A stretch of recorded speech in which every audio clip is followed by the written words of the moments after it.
चॅनेलमध्ये परत एकदा आपल्या भेटीस येते आहे. राशी चॅनेल हे अर्चना देवरे आणि शिल्पा देशमुख आम्ही दोघींनी मिळून काढलेलं आहे आणि त्याच्यामध्ये एक मुक्त विचारपीठ, जसं आपण म्हटलं की एक वेगवेगळे प्रकार आपण त्याच्यावर सादर करीत असतो. आजचा जो प्रकार आहे तो आहे एक नाट्यमय कथा वाचन आणि प्रतिभा करणाऱ्यांचं बकुळ फूल या आगामी कथासंग्रहातीलच एक कथा मी यात घेते. पण ही कथा मी थोडंसं नाटकीय स्वरूपात वाचणार आहे आणि एक कथा याच्या आधी रांडव नावाची मी सरळ वाचली होती. तर दोन्हीपैकी कुठल्या पद्धतीचं वाचन तुम्हाला योग्य वाटतं तो अभिप्राय मला कमेंटमध्ये कळवा. तर आजच्या कथेचं शीर्षक आहे लेकीबाई. थोडंसं नाटकीय पद्धतीने आपण ही कथा ऐकणार आहोत. रात्रीचे 12 वाजले तरी गावातल्या चौकात टोळके करून बसलेल्या रिकामट्या पोरांची गर्दी काही कमी होत नव्हती. आज तर वेगळाच किस्सा घडला होता. ढोरं गुरं रवंथ करत बसतात तसेच विषय मिळाला की हे टोळके बसतात विषय चगळत. दामूच्या बेरोजगार पोराला कुणी पोरगी देत नव्हतं म्हणून लाख रुपये देऊन त्याने कोणत्या तरी जातीची मुलगी मोठ्या थाटामाटात लग्न करून घरी आणली होती. रात्रभर राहून पहाटेला दागदागिने घेऊन पोरगी पळून गेली.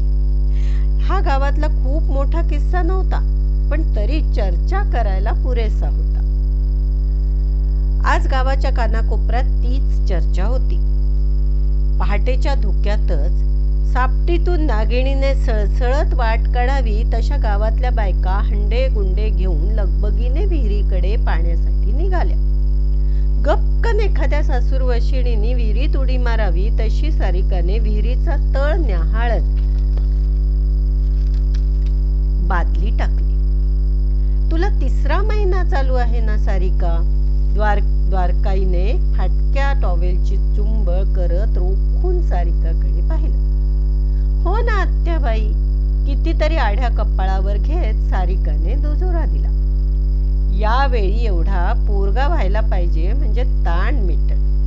द्वारकाई बोलता बोलता हंडा डोक्यावर ठेवून निघून गेली. पण सारिकाला करकचून कोणीतरी मनगटावर नाडी बांधावी असं वाटलं. दिघू अण्णा सारिकाचे सासरे रेल्वेत होते. त्यांच्या जागेवर सारिकाचा नवरा प्रभू लागला होता. पण दिघू अण्णांचा लहान मुलगा रुपेश बेरोजगारच होता. 35 वर्षाचा झाला तरी त्याच्यासाठी स्थळ काही येईल. वसरीत सरपंच आणि दिघू अण्णांची बैठक बसली. 2 दिवसात टमॅट्याचे 50 कॅरेट निघू लागलेत सरपंच. भाव बी चांगला मिळतोय. सगळी रुपयाचीच मेहनत आहे. अण्णा मोठ्या अभिमानाने रुपेशचे कौतुक करत होते. लाख रुपये उत्पन्न काढून बी शेतकऱ्याला पोरगी कोणी देत नाही अण्णा. सरपंचानं दुखऱ्या नसेवर बोट ठेवलं. हे खरंय सरपंच, गावात बिन लग्नाचे 20 एक पोरं असतील आणि ज्यांच्याकडे पोरी आहेत त्यांना नोकरीवाला जावई पाहिजे. मग तो महिन्याला 20,000 का कमवेना? दिघू अण्णा आता रुपेशच्या विचाराने हताश झाले. पाहू आता, सोनगीरचे पाहुणे येणार आहेत आज रुपेशला पाहायला. अण्णाने मोठा उसासा घेतला. दबक्या पावलांनी सरपंच निघून गेले. झोळीतल्या 4 वर्षाच्या नातीला झोका देत अण्णा प्रभूची वाट पाहत होते. सारिका तालुक्याला डॉक्टरकडे वशीला लावून ठेवलाय.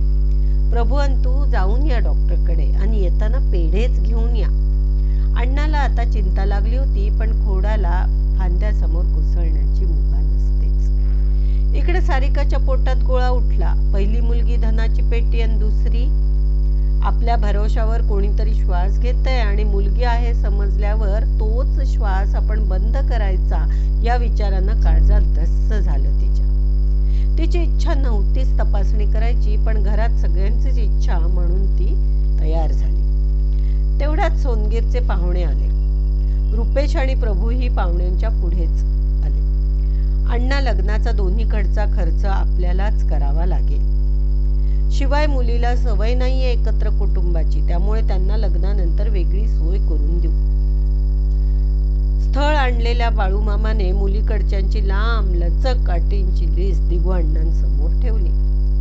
आजच्या घडीला मुलगी मिळणं महत्वाचं होतं म्हणून दिघू अण्णांनी बाळूमामाच्या हाला हा लावली. चहा पोहे झाले आणि कळवतो म्हणत पाहुणे निघून गेले. असे कितीतरी वेळा पाहुणे पाहुणचार करून गेले होते, पण बाळूमामाने यावेळी लग्नाची हमी घेतली म्हणून अण्णांना थोडीफार आस होती.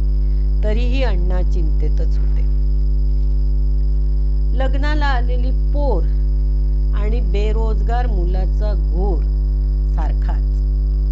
सारिका, आवर लवकर, डॉक्टरची दुपारची अपॉइंटमेंट आहे. प्रभूने आवरावर करत सारिकाला आवाज दिला. आणि पोरीचा गर्भ असेल तर पाडून या तिकडच, दिघू अण्णाने प्रभूला ठणकावून सांगितले. ते ऐकून सारिकाच्या काळजाचं पाणी झालं. तिचे हातपाय थंडावले, डोळ्यात खारं तळ साचलं, पाऊल पुढे पडेना. प्रभूला बायकोची कीव आली, पण अण्णा पुढे त्याचे काहीच चालत नव्हते.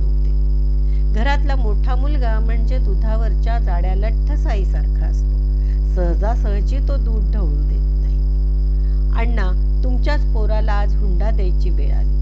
पोरीची संख्या कमी झाली हे गावात तुम्हीच सांगता आणि वरून तुम्हीच पोरगी पाडायचं म्हणता. दारात बसलेला रुपेश न राहून मोठ्या धिटाईने बोलला. आता सारिकाचे लटलटणारे पाय जरा स्थिरावले. घुटमळली ती दारातल्या दारात. अण्णांचा विचार बदलतो की काय म्हणून मोठ्या आशेने प्रभू सुद्धा अण्णाकडे पाहायला लागला. ती गोष्ट वेगळी हे रुपया, वंशाच्या दिव्याचा प्रश्न हे, तू नको तोंड घालू याच्यात. अण्णा रुपेशवर खेकसले. अण्णा कुठं फेडशाली पाप. जरा तनफन करतच रुपेश घराच्या बाहेर पडला. प्रभूने गाडी सुरू केली आणि सारिकाला इशारा केला.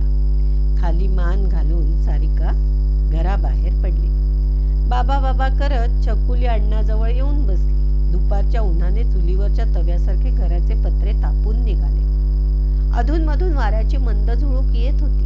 मांजरीच्या पिल्लासारखी छकुली अण्णांच्या पायात घुटमळत होती. तेवढ्यात फोन किणकिणला. अण्णांनी पुढे येऊन फोन उचलला.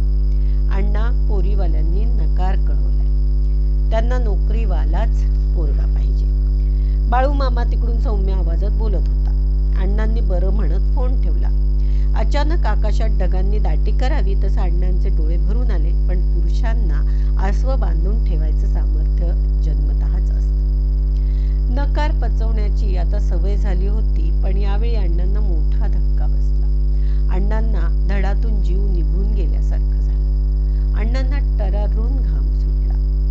थरक व्हायला लागलं आणि काहीच कळायच्या आत अण्णा जमिनीवर कोसळले.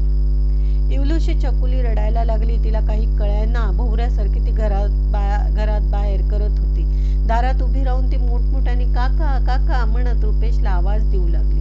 टेबलावरच्या ग्लासातलं पाणी तिने अण्णांच्या तोंडाला लावलं. अण्णा किलकिल्या डोळ्यांनी तिची तगमग पाहत होते. तेवढ्यात रुपेशही आला. अण्णांची अवस्था पाहून तो गोंधळला. अण्णांना कसंबसं उचलून पलंगावर टाकले. तोंडावर पाणी मारून रोजची बीपीची गोळी दिली. अण्णांना हळूहळू शुद्ध आली. उशाशी बसलेली छकुली अण्णांच्या डोक्यावरून इवले इवले हात फिरवत होती. इवल्याच्या डोळ्यातून काळजी वाहत होती. अण्णांनी तिच्या गालावरून हात फिरवला. माय, तुझा हात डोक्यावरून फिरला की बरं वाटतं. अण्णाला नातीमध्ये त्याची माय दिसत होती. पुरुषार्थाचं नभळ दूर होऊन माया ममतेच्या कितीतरी वाटा प्रकाशमान झाल्या. रुपेशनेही त्यांचा गैरसमज दूर केला नाही. रुपेशचा राग गेला नव्हता. तो पलंगावरून उठायला लागला. तेवढ्यात अण्णांनी हात धरला. रुप्या, प्रभूला फोन लाव आणि त्याला सांग अण्णाला अजून एक नात पाहिजे म्हणून. अण्णांच्या डोळ्यात पश्चातापाचे अश्रू वाहत होते. रुपेशने आनंदाश्रूंना वाटा